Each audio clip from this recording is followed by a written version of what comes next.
лекарите, като взимат 15 000 лева точки здравната каса, някой от вас готов ли е да отиде да се прегледа в държавната болница? Никой! Ако нямаме изход, идваме на социалния елемент. А е любително за всички вас, които сте чули по телевизията, че прословутите закуски, които са 40 стотинки, ги дават, за да може децата, за които говорим, социалните деца, да идват в училище. Това не е ли обидно? И знаете ли, че в голяма степен това става? Защото баба му идва и казва, тук ще седиш, няма да закачаш жените, което означава момичето в 4-ти клас, защото трябва да ядеш. Това пред мен. Аз какво да им кажа? Той казва, не искам да...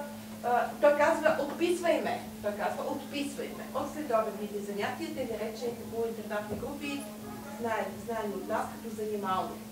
И той казва, отписвай ме, нещо като отписвай да се чува. Тя казва, тук ще стоиш, няма да закача жените, защото ядеш. Къде да отида? В кой пазар да отида? Как ще ги бърка да даде пари? Само да кажа, аз не предложих... Аз ви разбрах и съм възхитена от това. Социалното, напротив, нека бъде социално, дори нека плащаме на учителите заплата за това да са социални учители, но да не очакваме от тях твърде много, защото те изпълняват социална функция, те няма да създадат новите гении, новите креативни таланти на България и на Европа. Ама тази държава не се нуждае само в гени. Нека просто разделете двете неща. Ако ги разделите, много по-лесно ще мисли, защото един тук каза, трябва да сте креативни, другия каза, бе, циганите не могат да ходят на Ама те циганите са изключително креативни, ако не знаете. Това е. И просто последно, само просто искам да кажа, че госпожо, вие не сте права за това, че държавата трябва да се намеси, защото ние с Весислав и с Маня сме частна организация и преподаваме качествен продукт на деца. 30 по радио, 30 часа предприемачката откривател е частна услуга. Частен продукт не се плаща, но има дарители, които купуват стипендии на децата. Една стипендия струва 185 лева, идва дарител и купува. Аз не казвам, че това не е възможно, не е хубаво. Но сега на този етап това е неприложимо. Ние го правим. Днес го правим. Пловдив го правим. Просто, че няма да никъде няма да е признато. Аз тук искам да споделя и да върна малко темата, защото ти говорихме за това, нали, какво трябва да дава според нас училището, модерното образование. Миналата година беше в България Яков Хех, който е един от създателите на демократичното училище в Израел. И едни от ценностите на това демократично образование е децата да знаят как да учат. Мисъл, това, което казах и по-рано, да имат умение за учене, не просто да наизустяват някакви неща. И другото, което е да осъзнават отговорността от избора. Което за мен трябва да дава наистина училището или образовайки ги, бидейки там с тия деца и развивайки ги, те да знаят, че това, което вземат като решение, си има и последствия и трябва те да са отговорни към това и другото да знаят как да учат.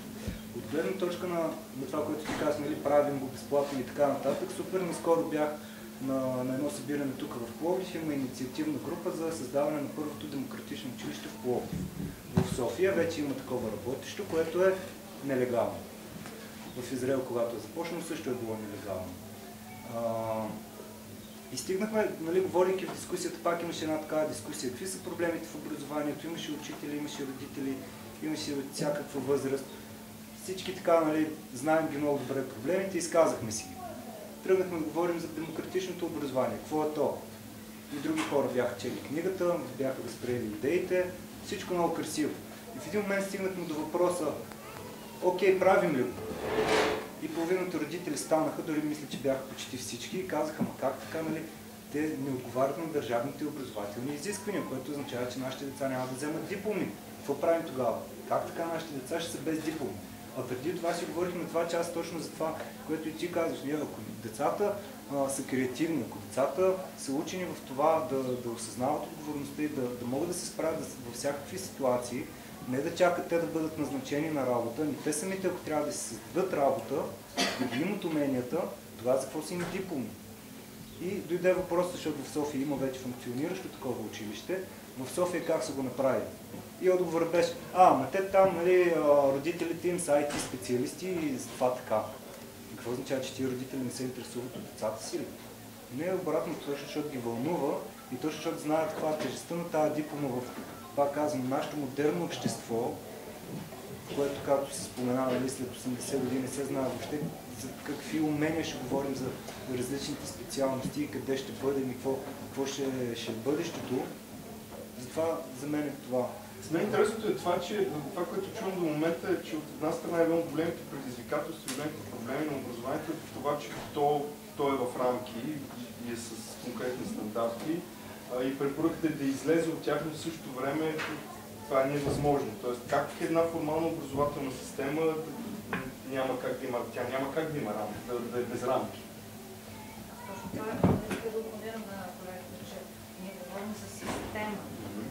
Значи, аз мога да проведа много хубави модели, холандската, датската образователна система. Аз американската не е нарезка. И като казвам, че държавата, нали, най-общо, да говорим конкретно, значи нашето министерство тъпче от 30 години на същото място. Аз ще ви задам отговорете, защото аз сама не мога да се отговоря. 33 години участвам на такива образователни форуми, изписала съм един куп предложения, изказала съм един куп позиции, споделила съм практики. Аз не виждам промяна. Значи аз това ще да ви питам, ние тук си говорим. Като си говорим тук и на много места в България, знам също отговорни педагози, какво се случва? Случва се едно формално обсъждане на образователната система.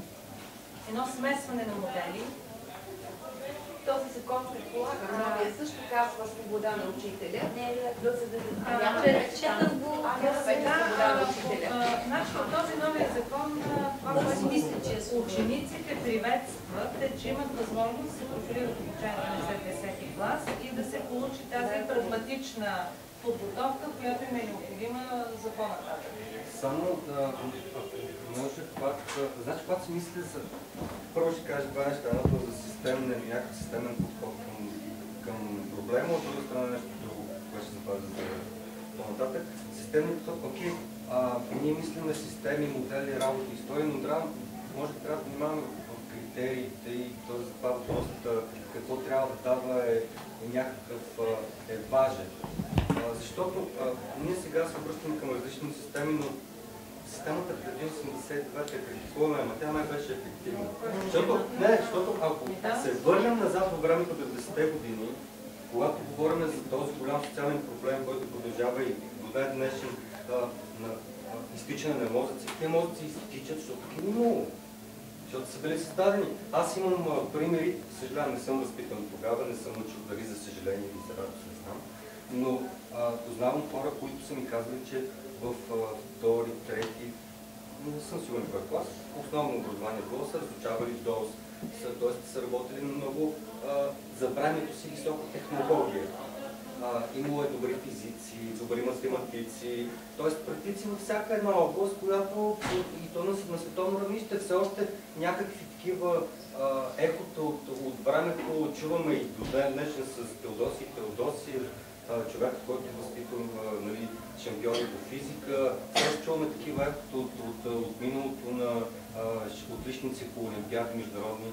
Така че, може би някакви традиции трябва да бъдат и основно трябва да бъдат търсени назад във времето, да бъдат пригодени към днешния стандарт. И тук е важно критериите. И тук е важно какво искаме, какви критерии ще избереме за образователна система. Не просто да си хвърли конкурентния модел на германска, на англосаксонска, на частна, държавна. И второто нещо в тази система все пак иска финансиране. И всичко това, което си говори, не може да се случи без пари. Знам, че е така, но мисля, че е така.